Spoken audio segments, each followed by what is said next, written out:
Andrew Mountbatten Windsor, formerly known as the Duke of York, was recently captured in photographs looking remarkably downcast during his customary horseback ride. A body language expert suggests that this sudden adoption of a glum demeanor might be less about genuine sorrow and more about a calculated master plan for image management during his ongoing crisis.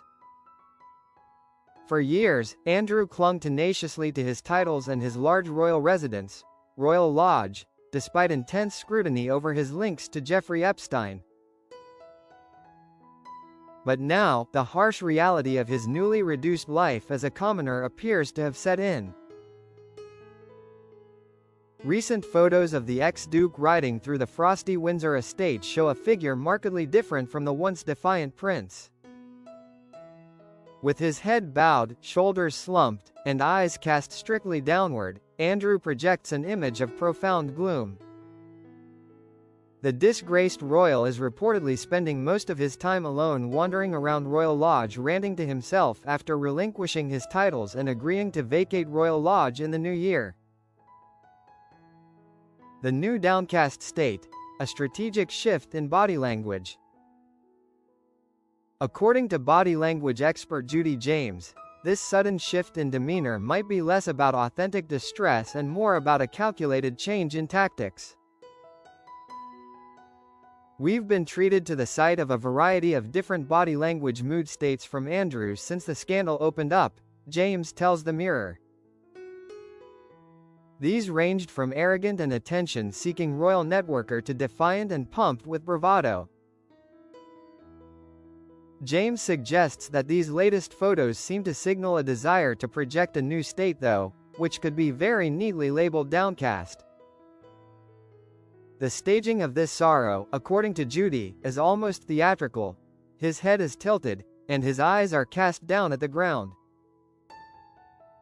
His shoulders appear slumped, and his mood even seems to have been transferred to his poor horse, which has a similarly glum look. The presence of his groom appearing to gaze at him with an expression of concern further enhances the dramatic quality of the scene. The equestrian discrepancy, a performance over memory. However, Judy James spots a critical discrepancy that suggests this sad outing might be more performance than reality. Andrew's posture is suspiciously unequestrian for a man who has spent a lifetime in the saddle. This is curious stuff though, James argues. She notes the professionalism of the sharp, soft focus photos, suggesting they are staged. More critically, she points to Andrew's unusual pose. It's usually normal to sit upright in the saddle to ensure you're in charge of the horse. It's rare to adopt an overtly moody pose to do it. It should almost be a muscle memory thing. James points out that riding is often an escape guaranteed to clear the mind from negative thoughts. Adopting such an overtly moody posture while engaging in a bracing, wintry activity goes against the natural psychological release this sport provides. The last gambit, seeking sympathy.